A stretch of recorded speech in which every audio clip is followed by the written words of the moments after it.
बिस्मिल्लाहिर्रहमानिर्रहीम। मैं हूं नदीम चौधरी और आप देख रहे हैं Jiyala TV. People's party Punjab central Punjab के 3 ओहदेदारों की तब्दीली की मुस्तफ़ी होने के बाद पीपल्स पार्टी के मुख्तलिफ धड़ों में एक नई कशमकश का आगाज़ हो चुका है। पहले हम ये बात करेंगे कि ये लोग मुस्तफ़ी हुए हैं या इनसे इस्तीफ़े लिए गए हैं। कुछ अहबाब का ख्याल है कि इनसे इस्तीफ़े लिए गए हैं, कुछ अहबाब का कहना है कि वो मुस्तफ़ी हुए हैं।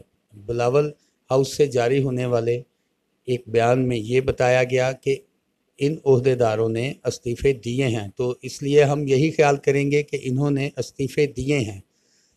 इसकी मुख्तलिफ वजूहात हो सकती हैं, मगर हम इस वक्त एक वजह पर बयान करेंगे जो हमारी नज़र में जनाब कमरुज़्ज़मा कायरा साहब, जो सेंट्रल पंजाब के साबिक़ सदर थे, चौधरी मंजूर अहमद जनरल सेक्रेटरी, इन लोगों ने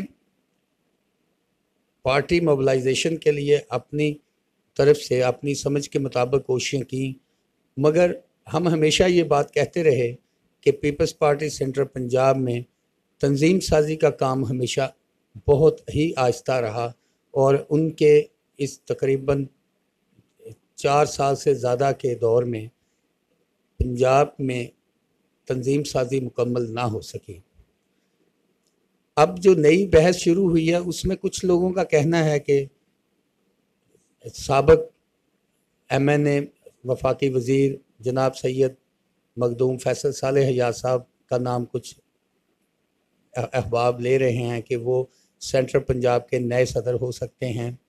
उनके साथ कुछ मुस्तफ़ा नवाज़ खोखर साहब का भी नाम ले रहे हैं कि वो सदर हो सकते हैं। और सेक्रेटरीशिप के लिए तकरीबन 5 उम्मीदवार मैदान में हैं। इनमें साबिक़ सेक्रेटरी इत्तलात नवीद चौधरी साहब हैं, इसके अलावा तनवीर अशरफ कायरा साहब हैं, जनाब सैयद हसन मुर्तज़ा साहब हैं, जनाब आसफ़ बागट साहब हैं, और भी शायद कोई आने वाले दिनों में उम्मीदवार बन सकता है। अब जो क़यासराई की जा रही है, इस हवाले से हम कुछ गुफ्तगू करेंगे। अब पीपल्स पार्टी के कायदीन को ये बात सोचना है कि उन्होंने पावर पॉलिटिक्स की जानिब जाना है या फिर उन्होंने स्ट्रीट पॉलिटिक्स की जानिब जाना है। अगर तो वो जिस तरह माजी में भी तजर्बात होते रहे हैं, चौधरी मंजूर भट्टू साहब और ये सब लोग पावर पॉलिटिक्स के ही नुमाइंदे थे, इनको लाया गया था, मगर पीपल्स पार्टी को खातर ख्वाह कामयाबी हासिल नहीं हुई थी। मगर फैसल सालेह हयात साहब एक बड़ा नाम है पीपल्स पार्टी ने ही नहीं, पंजाब की सियासत का, उनका कौमी सियासत में एक अपना मुकाम है।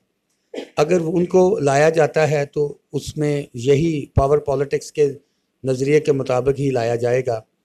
और जनरल सेक्रेटरी के लिए देखते हैं कि पार्टी का फ़ैसला क्या होता है। अभी तो मुख्तलिफ पीपल्स पार्टी के धड़े अपनी ख्वाहिशात का इजहार कर रहे हैं, उनका अपनी अपनी ख्वाहिशात हैं।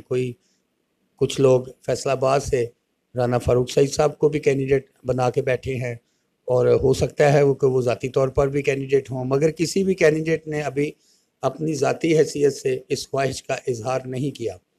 मगर इससे एक हजान ज़रूर बरपा है पीपल्स पार्टी के सियासी हलकों में। फैसलाबाद सिटी में तो बाकायदा एक धड़े ने मुकामी तौर पर तंजीम साजी के लिए मेम्बरान के नाम भी तलब कर लिए हैं और जो ख्वाहिशमंद ओहदेदार हैं उनसे गुफ्तगू भी की जा रही है। हालांकि हमारी इतलात के मुताबिक जियाला टीवी की इतलात ये हैं कि तकरीबन ये जो सेटअप है, जो ऑर्गेनाइजिंग कमेटी के चेयरमैन हैं जनाब राजा परवेज़ अशरफ साहब, ये पहले भी ऑर्गेनाइजिंग कमेटी के चेयरमैन रहे हैं जिन्होंने इस कैबिनेट को नामज़द किया था। अब वो दोबारा चेयरमैन हैं, तो 6 महीने तक तो शायद वो इस हवाले से कोई बड़ी तब्दीली देखने में ना आए। यही लोग अपने काम करेंगे और यही मुकामी तंजीमें भी काम करेंगी।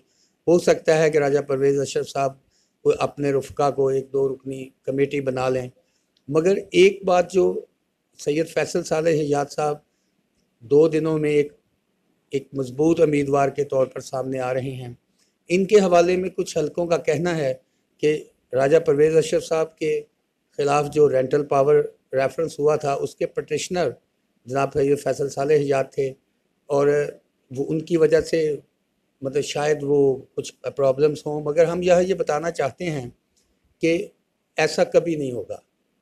क्यों कि ये मामला ख़त्म हो चुका था जब जनाब साबिक़ सदर आसिफ जरदारी साहब, chairman People's Party Bilawal Bhutto Zardari साहब खुद दोनों चल के उनके घर गए थे, वहाँ एक बहुत बड़ा इज्तिमा हुआ था। तो ये इस बात की दलील है कि उनके दरमियान ये रेफरेंस हायल नहीं है, उनकी मुकम्मल तौर पर अंडरस्टैंडिंग है। और आने वाले दिनों में हमारी इतलात ये हैं कि ईद उल फितर के बाद इनकी एक चेयरमैन पीपल्स पार्टी और जनाब मखदूम साहब की एक मीटिंग भी तय हो रही है, और उधर वो काफ़ी इस हवाले से बात की जाएगी और हतमी तौर पर फैसला किया जाएगा कि क्या सैयद फैसल सालेह हयात ही आइंदा सेंट्रल पंजाब के प्रेसिडेंट होंगे। उसके अलावा जनाब मुस्तफ़ा नवाज़ खोखर साहब के हवाले से भी गुफ्तगू हो रही है। कुछ धड़े पीपल्स पार्टी के जनाब कासिम ज़िया साहब को भी कंसीडर कर रहे हैं पंजाब की सदारत के लिए, मगर अभी कोई सूरत हाल वाज़ेह नहीं है। सिर्फ़ और सिर्फ सूरत हाल ये है कि हर बंदा जो पीपल्स पार्टी मौजूदा तंजीमों के मुखालिफ धड़े हैं, वो सिर्फ ये इन 3 ओहदेदारों के मुस्तफ़ी होने को जवाज़ बनाकर तरह तरह की क्यासराइयाँ भी कर रहे हैं, तरह तरह के उनके मामलात भी हैं। वो कुछ लोगों से इंटरव्यूज़ भी कर रहे हैं। अब आगे चल के देखेंगे, ईद उल फितर के बाद तकरीबन सूरत हाल वाज़ेह होती जाएगी आहिस्ता आहिस्ता। मगर ये बात तय है कि पीपल्स पार्टी की क़यादत इस बार इलेक्शन को लड़ने के लिए स्ट्रीट पावर को, स्ट्रीट पॉलिटिक्स को ज़रूर अहमियत देगी। वो इसलिए कि स्ट्रीट पावर ही उसकी बका है, और इसी में पीपल्स पार्टी की कामयाबी का राज छुपा है। बहरहाल आने वाले वक्तों की बात तो आने वाले वक्त ही बताएंगे। हम इस उम्मीद के साथ आपसे इजाज़त चाहेंगे कि पाकिस्तान पीपल्स पार्टी आने वाले दिनों में एक मकबूल अवामी जमात बनेगी और पाकिस्तान तरक्की करेगा। पाकिस्तान जिंदाबाद।